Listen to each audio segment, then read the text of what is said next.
Hello, fellow fantasy gamers, and welcome back to my channel. Here we are again reviewing the latest round in Italian football. Last weekend matchday 8 was played and there were few more surprises in Serie A. Let's take a look at what happened and then take a quick look at the rankings in our private league. But before we start, subscribe if you didn't yet, share this episode with your friends so our family can grow bigger. Leave your thoughts in the comment section below, as I would take a different approach this week, and I would welcome every criticism about it. In Friday there were two games, Empoli vs Udinese and Lecce vs Sassuolo. Both games ended up in 0-0 and 1-1 draws, respectively.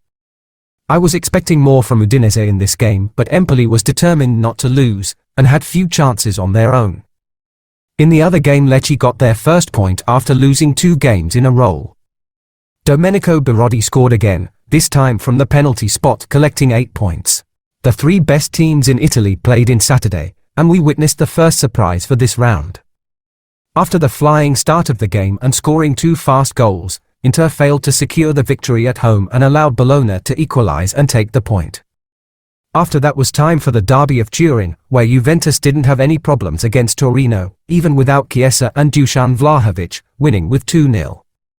This victory kept them in the top 3 after 8 games, just 2 points behind the leader. But the day wasn't over yet, and we had to see another spectacle, this time in Genoa. This was a wild game and the team of Milan won with 1-0. First of all, a sleight of hand was suspected for the goal of Pulisic, and after that both goalkeepers were sent off with red cards, and having no more substitutions in hand, Milan was forced to use Olivier Giroud in the goal for the remaining several minutes. He managed to save 1 shot and helped the team clinch the win. All the other games were in Sunday. First, in the early game we saw Monza to defeat Salernitana with 3-0, and I have to say that the away team is in big trouble, and if they don't change something, they may finish at the bottom of the table in the end of the season. In the next game Frosinone won over Verona with 2-1 and got 3 more points in the run for survival. Matthias Soli scored, and as I have said before, the yellow team is not to be underestimated. After that Lazio shocked Atalanta at the Olimpico, defeating them with 3-2 in another goal spectacle. Castellanos from the home side did well, scoring a goal and making an assist to collect 12 points for the fantasy managers. In both teams there are a lot players who can make the difference and score points in the fantasy game. In the evening game Roma didn't have any problems against Cagliari away and won the game 4-1. Lukaku scored 2 goals and Paredes made 2 assists. We have to point out the assists from the fullbacks, Spinazzola and Karstorp. At the end there was still time for one more surprise. Fiorentina won over the champions Napoli with 3-1 at the Maradona Stadium.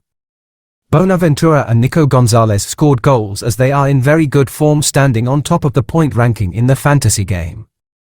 On the other hand, Osimhen won a penalty and converted it to collect 11 points, but still missed a chance 1-on-1 with the keeper, which would have given him 5 more points. If he would have done that, he would have been in the dream team for the round, but in his place we can see Castellanos and Lukaku, as well as a quartet of players from Monza. The Juventus defender, Federico Gatti, scored his first Serie A goal and kept a clean sheet to collect 15 points and take a place in the dream team. And that was the 8th round in a few words. Now let's check the table in our private league, as things are getting more and more interesting, round after round. Eldar is back at the top with 666 points after scoring the most for this round from all the managers in our group. Chimalbi dropped to 3rd place and Adrian Benino kept the 8th. My team is now 12th and ASK took my spot in the 10th position. While my team is continuing the limbo, the squads of Mazan, Khalil, Buacarno, Saif and G-Boy are maintaining a constant pace. And this is the rest of the ranking. We have a new team at the bottom, and now I can say for sure, Maurizio is not playing the game, and finally Salim overtook him. Abdul was overtaken by Safwan and Flora kept the 17th place. The distances are now smaller between the teams, but still the bottom 6 managers are 40 points behind, and in my case I am 64 points behind the first place. And now I will show you the 5 managers with the most points for this round. First, we start with the new leader, Eldar. He scored 93 points, and I have to say that this is a good squad for this round. He has lethal attackers and solid defenders. Mazin is second with 82 points. He chose the right player for captain in this round. Lukaku brought him 28 points. But still he has Martinez, Colpani, Birodi and Gonzalez who scored goals and Spinazzola who made an assist. That is another very good team who can take Mazin even further. With another lethal attack in third place comes Ask who scored 77 points. The defense held him back with just 2 players who scored any points. He is another manager with 5 players who scored goals in this round, and that made the difference, as well as the choice of a captain. Fourth by round score comes Lando Norris who scored 76 points, and if Musso, Scalvini and DiMarco have scored any points he would have climbed even more in the rankings. On the other, the 5th best score for this match day in our league was one of the new managers, Bako Zoko. In his team we can see Kolasinac who scored a goal, but couldn't keep the clean sheet in any of the halves, so he collected just the 7 points for the goal. Bako chose Kvicha for captain and failed in that.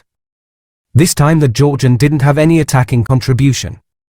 Moving on, I want to show you the contrast with the 5 lowest scoring managers in our league for this match day. At the bottom, as I have said already, we can find Maurizio. This round he scored just 33 points, and since he hasn't made any transfers and any changes so far in his team, I believe he is not playing the game, which is sad. I would not mention him anymore until there is a movement in his squad. With 36 points, Abdel Rahim is second to last this match day. He didn't have any luck this time. 2 players have negative scores and 2 others have 0 points. Scalvini scored just 1 point, and Giroud as a captain scored 2 points. This round was devastating for him. Another disastrous score was the one of Nikola Stoyanarski with just 37 points. 2 of his players didn't participate and all the others scored very little points. A bit better than these 3 managers comes Team Emperor with 48 points, and that is mainly thanks to the right choice for a captain in the face of Osimhen. No other player scored more than 5 points. Suya scored 49 points, which brings him closer to top 15 and further away from the bottom managers. In this team there is no player who scored more than 10 points, but they combined for the total score of Team Bisinga. I want to congratulate Nikola Ratkovic who entered the league in the previous round and kept the second place by scoring decent amount of points, 73. Although he has 2 players with 0 points combined, he still managed to go over 70 and remain near the first spot. In his team you can see Christensen from Roma, just like in my team. I am thinking about getting rid of him and I will advise Nikola to do the same. As I have said, Chimalbi dropped from the first place to the third by collecting just 59 points in this round. Just like all of us, he has problems in the defense. The keeper and the 3 defenders scored just 2 points, which is ridiculous, while his attack contributed 39 points for the total of 59. You can see how important it is to have lethal strikers. And at the end, let's take a look at my team. This is another round with less than 60 points, which I didn't expected since the good start in the first 4 rounds. Like all managers, I had problems in the defense while the attack did pretty good. This is maybe the 4th round in which I choose bad captain, and that brings my score for the round in the mud. Maybe if Christensen was not at the bench and Napoli weren't destroyed by Fiorentina, things would have been different, but that is what it is. I have 3 transfers and I have to make few changes around. I hope I am not too late to do so. Help me choose my squad for the next round. Give me your opinion in the comments below and I would love to enter in the conversation about who to bring in. Looking forward to the next round after the international break. We have Milan versus Juventus as the biggest game, and what a game it will be. Milan will have problems with suspended players, so be careful who you bring into your squad. And that was pretty much all I have to say for now. Make sure you hit the like button and drop a comment below. Please subscribe to the channel to stay informed for new videos in the future. Take care and God bless.